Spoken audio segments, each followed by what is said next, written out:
Strong people are harder to kill. అంటే బలమైన వ్యక్తుల్ని చంపడం అనేది చాలా కష్టం.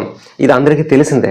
కానీ శాస్త్రీయ పరిశోధనలో 12 సంవత్సరాల పాటు పరిశోధనలు చేస్తే తేలింది ఏంటంటే 50 సంవత్సరాలు పైబడిన తర్వాత ఎవరికైతే ఈ గ్రిప్ స్ట్రెంగ్త్ ఉంటుంది, సో ఈ స్ట్రెంగ్త్ని మెజర్ చేయడానికి రకరకాల మెథడాలజీస్ ఉంటాయి.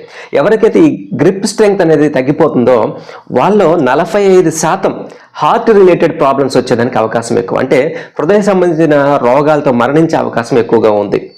ఓవరాల్గా వాళ్ళ బాడీలో స్ట్రెంగ్త్ కనుక ఎప్పుడైతే తగ్గిపోతుందో 50+ పీపుల్లో వాళ్ళు 69% అనేక రకాల హృదయ సంబంధిత ఇతర రోగాలు వచ్చి మరణించేటటువంటి అవకాశం ఎక్కువగా ఉంటుంది. కాబట్టి వయసు పెరిగే కొలది మన స్ట్రెంగ్త్ని పెంచుకునే ప్రయత్నం అయితే మనం చేయాలి. సో వృద్ధాప్యము వస్తున్న కొలది ఏమవుతుందంటే కొద్దిగా వీక్నెస్, అలసట, బడలిక అనేది మన శరీరాన్ని ఆవహిస్తుంది. కానీ మనం నెగ్లెక్ట్ చేయకూడదు. Strength training, cardio exercises, high intensity interval training లాంటివి మనం ఇంప్లిమెంట్ చేసుకోవడం ద్వారా మన బాడీలో స్ట్రెంగ్త్ని పెంపొందించుకునే ప్రయత్నం చేయాలి. యాక్టివ్ లైఫ్లోకి వెళ్ళే ప్రయత్నం అయితే చేయాలి.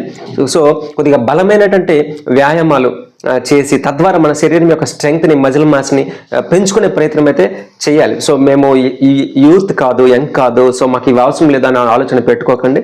ఎంత వృద్ధులైనా సరే, మహిళలైనా సరే, పిల్లలైనా సరే వ్యాయామం అనేది ఎట్టి పరిస్థితుల్లో మీకు మంచి బెనిఫిట్స్ అయితే ఇస్తుంది. అది పరిశోధనలో నిరూపితమైంది.